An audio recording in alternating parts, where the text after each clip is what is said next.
Masipag ka naman, maaga kang gumising, pagod ka araw-araw, pero bakit hanggang ngayon parang walang malaking pagbabago? Alam mo kung bakit? Dahil hindi sapat ang sipag kung mali ang direksyon. Una, busy ka pero hindi ka productive. Magkaiba yon. Pwedeng buong araw kang pagod pero ang tinatrabaho mo lang routine. Paulit-ulit, walang growth, walang bagong skill, walang bagong income stream.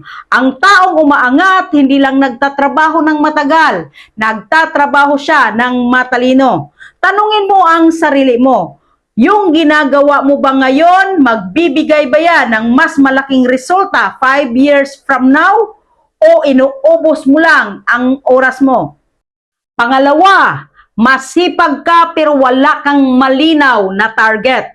Ang sipag na walang direksyon parang tumatakbo sa treadmill. Pagod ka pero nasa parehong lugar ka pa rin. Kung hindi mo alam kung saan ka papunta, kahit gaano ka kabilis tumakbo, maliligaw ka pa rin. Ang taong umaangat, malinaw ang vision. Magkano ang target income? Anong lifestyle ang gusto? Anong level ang gustong maabot? Kung ang goal mo ay kahit ano basta umangat, malabo ang resulta niyan. Be specific. Clarity creates power. Pangatlo, masipag ka sa trabaho pero hindi sa pag-develop ng sarili mo. Ito ang masakit. Masipag kang mag-overtime, masipag kang mag-comply, masipag kang sumunod. Pero kailan ka huling nag-invest sa sarili mo? Kailan ka huling nagbasa ng libro? Kailan ka huling nag-aral ng bagong skill?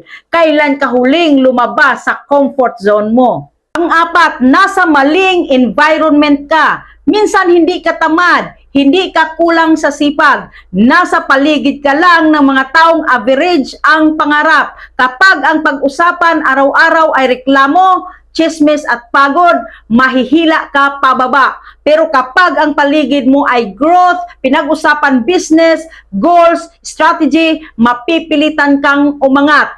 Environment shapes elevation. Hindi ka kulang sa sipag, pero baka kulang ka sa strategy, sa clarity, sa self-development at tamang environment. At tandaan mo ito, ang sipag ay gasolina, pero ang direksyon ang manibela. Kahit puno ang gasolina mo, kung mali ang manibela mo, hindi ka makakarating sa gusto mong destinasyon. Kung gusto mong umangat, huwag ka lang maging masipag, maging strategic ka, maging intentional ka, maging hungry ka sa growth. Simulan mo sa tanong na ito. Kung magpapatuloy ako sa ginagawa ko ngayon, mas magiging maayos ba ang buhay ko after 5 years? Kung oo, tuloy mo. Kung hindi, oras na para mag-adjust. Dahil ang tunay na pag-angat, hindi lang galing sa pagod. Galing ito sa tamang galaw. Natulungan ba kita? Paki-like, follow, and share.